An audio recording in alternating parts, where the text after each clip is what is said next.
Hello বন্ধুরা, সবাই কেমন আছো? তো আমি আবার চলে এসেছি নতুন কিছু নিয়ে।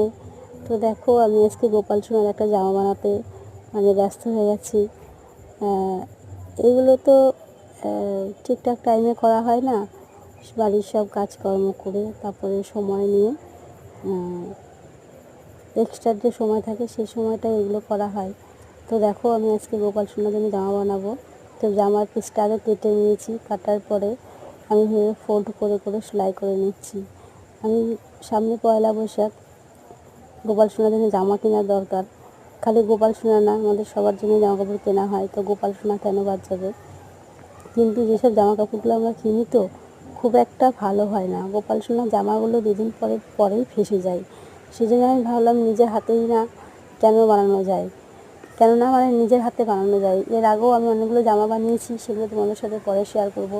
দেখো, আমার ফোল্ড করে পুরোটা আমি সেলাই করে নিয়েছি, কত সুন্দর লাগছে। এটা ঘের হবে।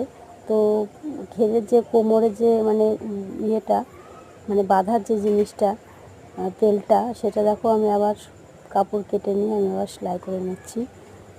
এমনভাবে সেলাই করছি যাতে সুন্দরভাবে গোপাল সোনাকে এটা পরানো যায়, কোনো অসুবিধা যাতে না হয়। তো আমি এই জিনিসটা এক পাশে সেলাই করা ছিল, আমি আর এক পাশে ফোল্ড করে সেলাই করে নিয়েছি। যেহেতু আমার গোপাল সোনা ছোটো, তাই আমি ছোটো করে সেলাই করেছি, যাতে গোপাল সোনার কাঁধের থেকে যাতে বেরিয়ে না যায়।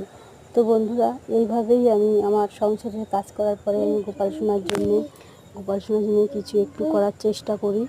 তো তোমাদের কাছে কেমন লেগেছে ভিডিওটি আমাকে জানাবে। আর আমার গোপাল সোনার যে জামাটা, সেটা কেমন হয়েছে একটু কমেন্টের মাধ্যমে জানাবে।